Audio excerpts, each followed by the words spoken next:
Hello guys, magandang umaga. Ngayong umaga guys, bigyan muna tayo ng treats bago tayo jumuti. Ano na siya, pagkain ng juniorit natin. Medyo tumatanda na yung alaga natin. Bigyan natin siya ito. Sunflower, tsaka di ko alam kung anong seeds to guys. Ito, kung anong nuts. Paki-comment naman kung anong nuts to. Yan, ito. Hindi ko siya alam kung anong nuts. Pero maganda yan para sa hamster natin. Yung ano natin medyo tumatanda na.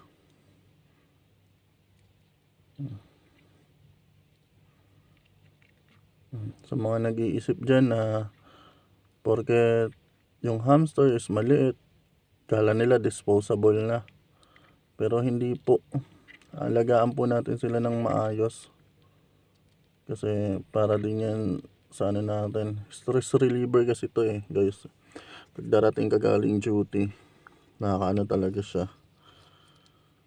Makikita mo to. Nakakatanggal talaga siya ng stress. Halagaan mo lang. Yung tubig niya, mamaya natin papalitan pag uwi. Yan.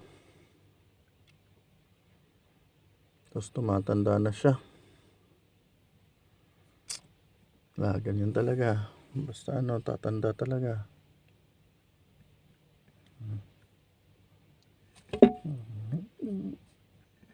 So nagugulat pa rin ako Kasi parang kaagatin niyo yung kamay ko pero hindi naman pala.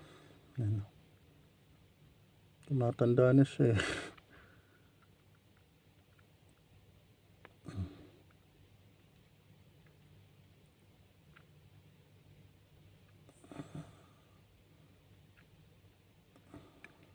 Okay.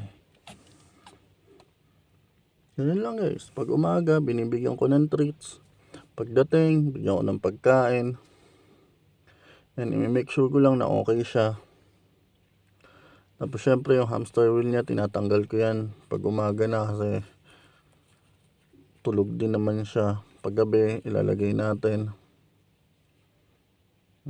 Tapos syempre, sa linggo, lilinisin ulit natin yan. Para maayos na naman siya. Papalitan natin yung beddings. Hindi muna ngayon. Kasi kung napapansin nyo, maganda pa yung beddings niya. Tingnan nyo. Maganda pa. So, hindi pa siya ganun kadumi. Sa susunod, bibili rin tayo ng beddings na naman na bago. Tapos, titingin na rin tayo ng mga accessories na pwede ano natin. Yung mga tunnel na accessories. Para mayroon tayong mailagay dito. Siyempre, panibago yun. Yan. Ganun lang. Ganun lang po tayo mag-alaga.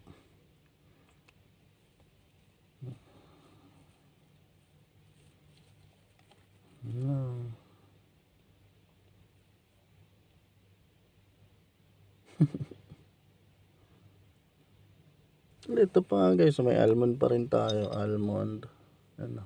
Konti na lang. Bil tayo ng nuts. Tapos ito yung hindi ko alam kung ano tawag din dito. Binili lang din namin. Tapos marami pa yan. Pero hindi tayo nagbibigay ng chocolate.